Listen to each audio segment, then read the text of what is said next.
इसके पहले वाले वीडियो में, जैसे कि थ्री इडियट्स के वीडियो में जो मैंने एक लाइफ लेसन या फिर इंस्पिरेशनल बात जो आपको शेयर किया था, आपको बोला था, तो छिछोरे के बारे में भी एक वीडियो बनाऊंगा। इसके बारे में मैंने पहले वीडियो में आपको पहले डिक्लेयर कर दिया था। छिछोरे मूवी के बारे में जब भी मैं सोचता हूँ, तो other than comedy part and other things as well, मुझे एक ही चीज़ हमेशा याद आता है, वो है वो लास्ट का एंडिंग वाला सीन। देखो, बेसिक स्टोरी जैसा सबको ही पता होता है, अगर आपको नहीं पता तो मैं बता दूं कि सुशांत सिंह राजपूत और उसके फ्रेंड्स का कॉलेज में उनका एक H4 नाम का शायद एक ग्रुप होता था, वहाँ पे वो स्टडी करते थे। और GC एक जनरल चैम्पियनशिप करके टूर्नामेंट होता था, जिसमें वो हर बार हारते थे, लेकिन लास्ट में जाके ऐसा कुछ होता है जिसके कारण उसका मतलब ये पूरा मूवी का स्ट्रक्चर डेवलप होता है। जैसे कि मतलब सुशांत सिंह राजपूत एक फादर का रोल प्ले करते हैं हमारे मूवी के इनिशियल स्टार्टिंग में। तो वहाँ पे उसका बेटा जो है मतलब एग्ज़ाम में फ़ेल कर जाता है, बहुत लो रैंक करता है, इसलिए उसने सुसाइड करने का डिसीजन लिया होता है। लेकिन उसके बाद उसको किसी तरह हॉस्पिटल में ले जाके उसको भर्ती करते हैं, और वो जो फेलियर हो चुका है, मतलब खुद को फेलियर मानता है, उस चीज़ से उभर नहीं पाता, इसलिए उसने सुसाइड करने का अटेम्प्ट किया।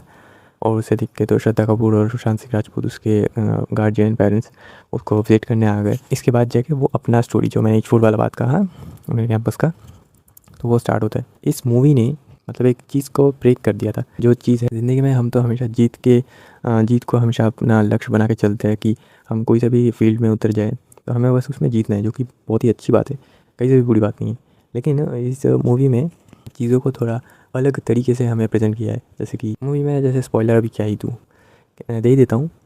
लास्ट में क्या होता है, उसका बेटा जैसे सुशांत सिंह राजपूत का उसका बेटा जैसे उसमें फेलियर हुआ था, एग्ज़ाम में लो रैंक किया था, उसके बाद सुसाइड अटेम्प्ट किया, तो उसी तरीके से सुशांत सिंह राजपूत और उसके जो कॉलेज बडीज़ है, जो मैं स्टोरी में उतना नहीं घुस रहा, लेकिन हर साल तो वो हारते ही जाते थे GC जनरल चैम्पियनशिप का। लेकिन लास्ट में जाके उन्होंने भी जब टीम को एकजुट करके बहुत सारे ट्रिक्स अपना के, बहुत सारे तरीके यूज़ करके ख़ुद को इस काबिल बनाने की कोशिश किया, ताकि वो भी मतलब उस चैम्पियनशिप को जीत सके। ताकि उनका नाम जो इतना नीचे रैंक हुआ है और इतना मतलब बेइज्जती होता है उनका जनरल चैम्पियनशिप का जीतने ना कारण, एक बार भी मतलब नहीं जीतते, मतलब जस्ट लाइक RCB की तरीके होते हैं, एक बार भी जीत नहीं पाते, ऐसा हाल हो चुका था। लेकिन उसके बाद उन्होंने बहुत ही कोशिश किया और ख़ुद को और भी ज़्यादा डेवलप करने की कोशिश की, चीटिंग भी करे, लेकिन फिर भी जीतने की एक जुनून थी उसमें। बाद में वो जीतते तो नहीं लेकिन वो खुद को किसी न किसी तरह रिडीम कर लेते हैं कि हाँ, हमने भी कोशिश किया, हमने भी बहुत ही ट्राई किया कि हम जीतने की कोशिश कर सके। हम जीतने के बहुत ही क्लोज थे। वो बास्केटबॉल मैच में वो बॉल अगर उस मतलब डिस्टेंस से फेंका था सुशांत सिंह राजपूत ने, अगर गोल पोस्ट में गिर जाता तो वो जीत भी जाते। लेकिन डिस्पाइट ऑफ देयर फेलियर वो हार भी है, लेकिन उसके बाद भी उसका अपोनेंट जो टीम है, सॉरी उसका दूसरे एक्टर जो उसके अपोजिट से प्ले कर रहे थे, उसका नाम भी मुझे नहीं पता। उसका सलमान खान का सिकंदर मूवी में भी उसका रोल था छोटा, लेकिन उस मूवी में उसका भी रोल था जिसको बहुत रोस्ट भी करते हैं बाय द वे।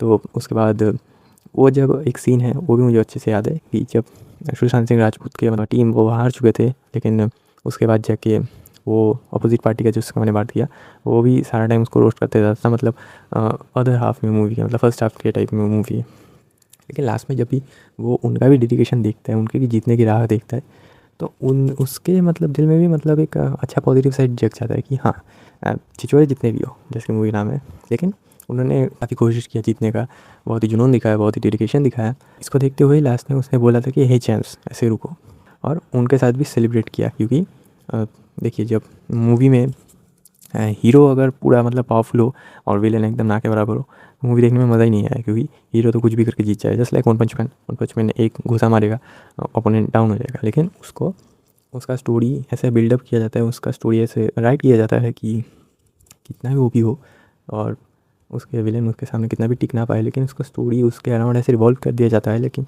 उसको देख के हमें बहुत अच्छा लगता है। तो ऐसा ही होता है कि हीरो को हमेशा, मैं मानता हूँ कि विलन से थोड़ा सा वीक दिखाना ही चाहिए। थोड़ा सा क्या मतलब, वीक दिखाना ही चाहिए।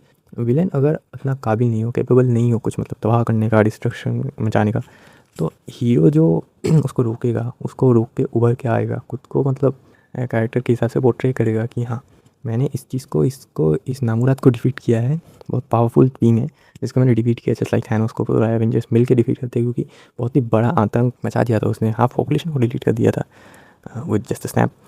तो इसलिए मैं बोलता हूँ कि छोटे मूवी में वहाँ पे अपोजिट पार्टी जो इतना मतलब हार्ड प्ले कर रहे थे, और हमारे सुशांत सिंह का राजपूत का, ये भी पूरा डेडिकेट करके मतलब मैच प्ले करे ताकि जीत सके, लेकिन लास्ट में वो जीतते नहीं। वैसे करके एक रूल ब्रेक होता है कि ज़िंदगी में आप कुछ भी कर सकते हैं, कुछ भी करने की सोच सकते हैं। तो इसी के साथ हमें ज़िंदगी में थोड़ा लेसन मिलता है कि ज़िंदगी में हम कुछ भी करें, डॉक्टर हो, इंजीनियरिंग हो, आर्ट्स हो, डांस हो, सिंगिंग हो, कुछ भी हो, तो जिसमें भी हम मतलब चाहे कि उसमें हम पार्टिसिपेट करना चाहते हैं, उसमें एक्सेल करना चाहते हैं, एस रैंक हासिल करना चाहते हैं, लेकिन लास्ट में अगर हम उसमें फ़ेल भी हो जाए तो हमें रुकना नहीं चाहिए। हमें खुद से लास्ट में एक सवाल पूछना चाहिए कि हमने अपना बेस्ट दिया कि नहीं। अगर जवाब हाँ है तो मतलब you are the winner. War movie में भी एक ऋतिक रोशन ने डायलॉग दिया था अपने बेटे को, जहाँ पे मैच ख़त्म हो जाए तो उसके बाद ये मत सोचना कि तुम हार गए या जीत गए, बल्कि ये सोचो कि तुमने अपना वेरी बेस्ट दिया कि नहीं। अगर बेस्ट दिया तो तुम विनर हो। तो ऐसा ही कुछ है इस मूवी में भी, हमें कुछ ऐसा ही सिखाता है। 3 इडियट्स में जैसे अलग होता है, उसका लाइफ लेसन का मतलब पोर्ट्रे करने का तरीका तो अलग था, और छिछोरे मूवी में हमें थोड़ा और भी ग्राउंडेड साइड हो के मतलब और भी रियलिस्टिकली हमें चीज़ को पोर्ट्रे करता है। एज अ बायस्ड फैन हमेशा मैं 3 इडियट्स को तो ऊपर ही रखूँगा, क्योंकि दिल के बहुत करीब है, बचपन से मैंने वो देखा है। और छिछोरे को मैंने बाद में देखा था क्योंकि वो बाद में रिलीज़ भी होता है, लेकिन दोनों ही काफ़ी अच्छी मूवीज़ हैं जिनको मैं बहुत अच्छा मानता हूँ। ज़िंदगी में बहुत कुछ वैल्यू ऐड करते हैं, बहुत कुछ सिखा जाते हैं। हमेशा हमें ये सोचना चाहिए कि ज़िंदगी में हम कैसे आगे बढ़ सकें, और जिसमें भी हम फेल हो चुके हैं उससे मतलब क्या-क्या सीख सकें, उसको अपने आगे की ज़िंदगी में, आगे की लाइफ में कैसे इम्प्लीमेंट कर सकें, ताकि हम पुराने मिस्टेक्स को दोबारा ना दोहराएँ। जैसे कि हिस्ट्री सब्जेक्ट है, उसका भी एक ही मतलब बवाल मूवी में एक डायलॉग था वसूली से, उसका ओरिजिनल नाम क्या है उतना पता नहीं, लेकिन वो एक बहुत ही प्यारा डायलॉग बोलता है कि ये इतिहास से हमें क्या सीखने को मिलता है कि पिछली बार जो हमने गलतियाँ किया उसको हम दोबारा अभी ना दोहराएं। तो ये डायलॉग भी कुछ मतलब रिजेंबल करता है कि पिछले जो हमने गलतियाँ की है उसको हमें आगे की ज़िंदगी में ना दोहराएं। ताकि ऐसा ही होता है कि जो भी हमेशा टॉप होता है वो कभी नहीं जान पाएगा कि फेल होने का मतलब एहसास क्या होता है, लेकिन जो फेल होते फेल होकर जीतेगा, ऐसे कर करके बहुत मतलब लॉन्ग टर्म में उसको काफ़ी बेनिफिशियल होकर काफ़ी अच्छा होल्ड अप दिखा पाएगा। लेकिन कंपैरिजन टू टॉपर अगर एक बार नीचे गिर गया तो गिरे ही रहेगा, मतलब उसको ऊपर उभरने में बहुत ही टाइम लग जाएगा as compare to the other one. लेकिन ऐसे ही ज़िंदगी चलना चाहिए कि हमेशा आप हार भी जाओ तो कभी रुकना नहीं चाहिए, हमेशा आगे बढ़ते रहना चाहिए। Subscribe to Battle frontier.